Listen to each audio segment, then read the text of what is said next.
What's up, Hobby Maniacs? MBG here with another great Adeptus Mechanicus kit. Today we're going to take a look at the Adeptus Mechanicus Ironstrider. It's a double combo kit with the Synodian Dragoon kit as well, which is basically like a cavalry kind of thing with a rider on top that kind of pokes people with a shot prod or uses his Giselle to gun them down. And then you got the Ironstrider itself, which is basically like a dedicated gun platform. So this, this got a lot of people's attention just because its design is a little unconventional, I guess, but so is the Adeptus Mechanicus in that regard. Also, the White Dwarf, showcased some of the design features, saying, of course, all these were sculpted by Jess Goodwin, the amazing artist in and of itself, but there's definitely some design elements to the Imperial Knights, the legs and things like that in here. So it's really cool to see kind of the history and the progression of a lot of the stuff that he has done himself.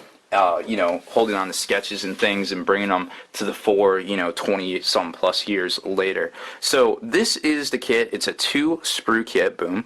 And then you've got this interesting little base right here. We've only seen this once. I think it was another Shield of Ball thing as far as 40K goes, but here it is, and we got it now. I think the Carnifex was on this and that one.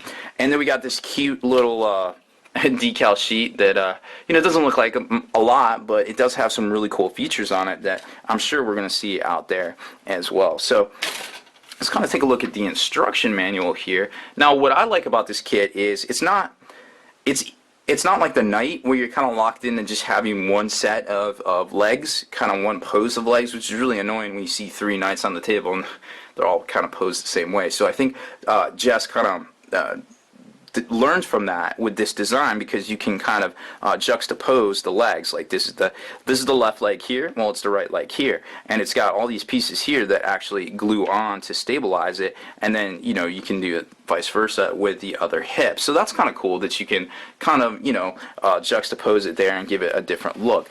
Also, the overall look, basically when you build it out, like I was saying, the multi-part leg right there, so you can build it with these caps on the end depending on which way you want to attach it to the hip, which I thought was pretty innovative.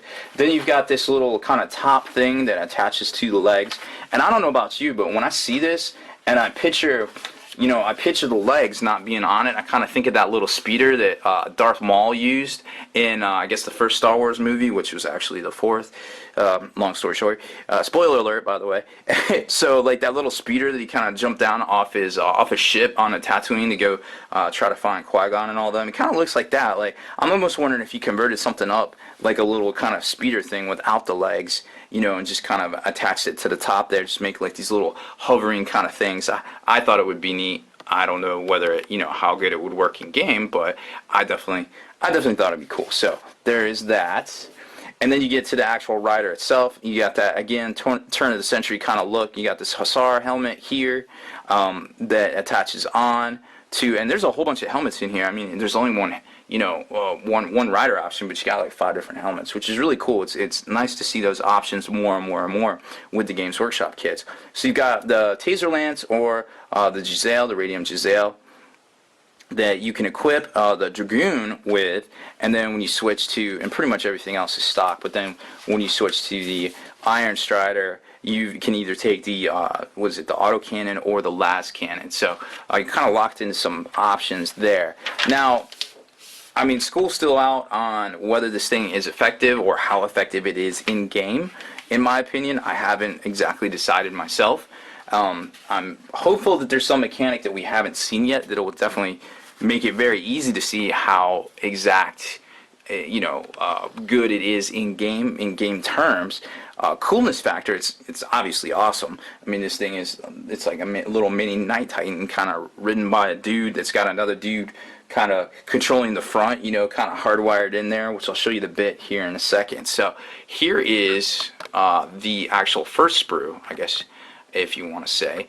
Now, it's got a lot of really cool, weapon options here. So you've got you got your autocannons here for the gun platform. Then you've got your long rifle. If you just basically want to store it on the side and have a different sidearm or something for the Dragoon rider. Then you got all the armor plating, all the different, kind of saddles and things, and then all the different little arms, and the guy that has his legs amputated that actually kind of controls the movement of the walker itself. And then the little front kind of these are actually attached to the legs here. So all of the joints are open, so you can put them on the right or left side, depending on how you want to build or how many you want to build. And then you got the little Tyrannosaurus, arms out front, and then little guys on the other one. Like I said, there's a host of helmets, which is really cool because these things will fit on just about anything. I mean, the sizing on them is really good for most human-sized models.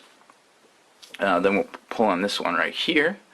And there you actually see the actual, kind of, I don't know, we'll just say kind of the howdah, or like the cockpit's not really a cockpit, I guess. It kind of reminds me of a Harley a little bit right there. And then you get the torso of the actual rider himself. And you got shock lance, the Giselle itself, and then some more little arms out front. There was the piece where the guy was locked into it.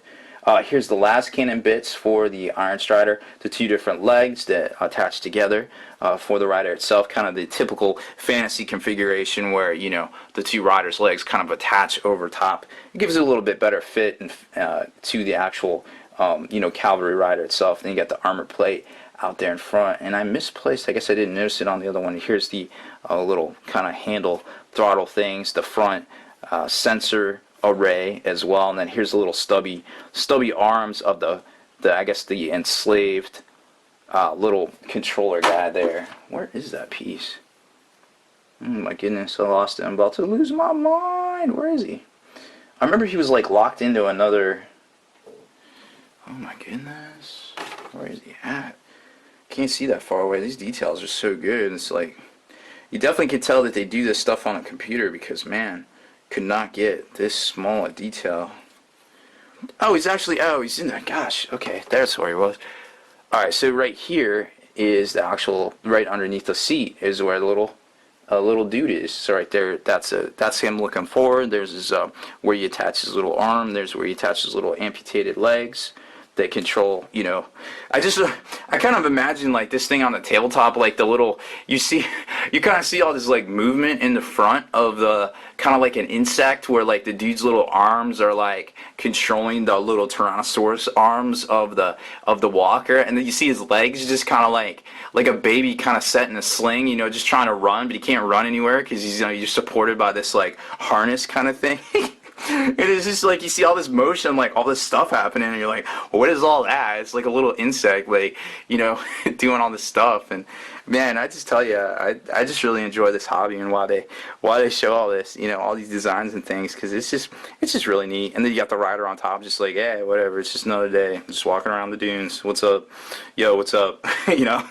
Just really cool stuff. I mean, this is a kind of a groundbreaking kit. It's something we kind of haven't seen before, as far as like a one, kind of like a one sprue kind of cavalry kind of thing.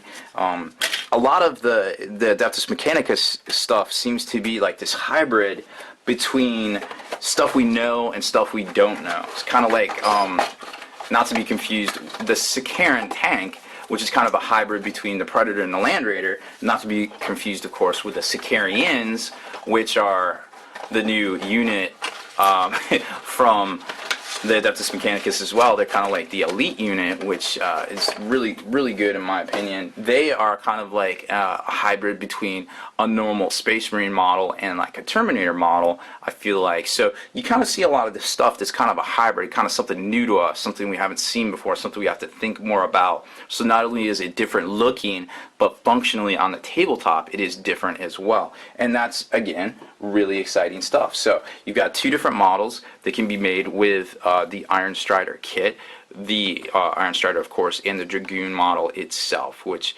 not exactly sure how good it is in game. We're looking at least one more model coming out here soon for the Adeptus Mechanicus, which is the Onger Walker, I think it is, the Dune Walker. That should be out probably next week, and we'll start seeing some previews of that here in the near term. So I didn't do it in the Skitarii videos because I actually forgot, so I just wanted to go over it real quick. I was doing some point costs on the Skitarii, And, you know, for the points of the Skitarii, they basically point out to the same as like a Space Marine sniper with the camo cloak and a similar type weapon, which is really interesting because they have a 4+ save as well. They have Feel No Pain. Obviously, they have Move Through Cover, Stealth, Infiltrate, and all that, most of them.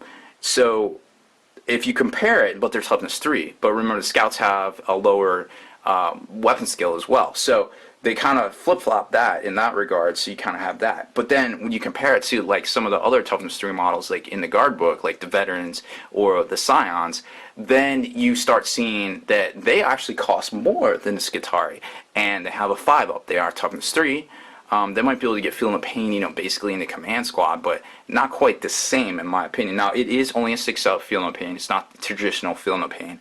The Sicarians, the 2-wound models, have the traditional Feel No Pain of the 5-up.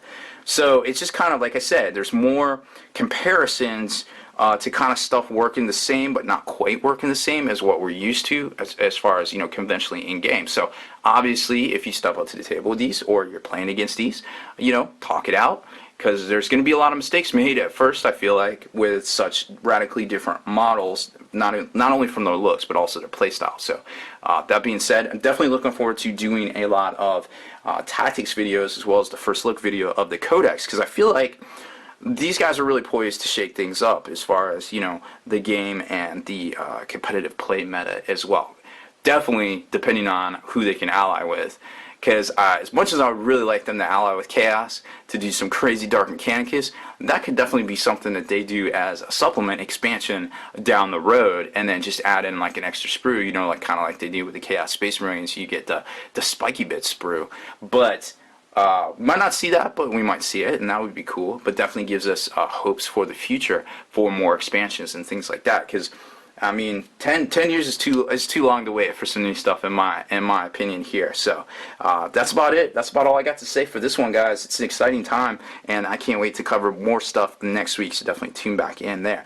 But until then, stay in the trenches. Subscribe to this YouTube channel. Check out the blog, spikybitsblog.com. And if you haven't already done so, go over to the Long War. That is where the battle reports live. It's a new channel here on YouTube. You can just type it right in the search bar there, or click on the link right on the screen. It'll take you right over there. We got a ton of stuff going on there here in the next few weeks. Lots and lots of content, as well as battle reports, and that's what everybody seems to be very interested in right now. Alright, guys. Really? You just knocked that over like that?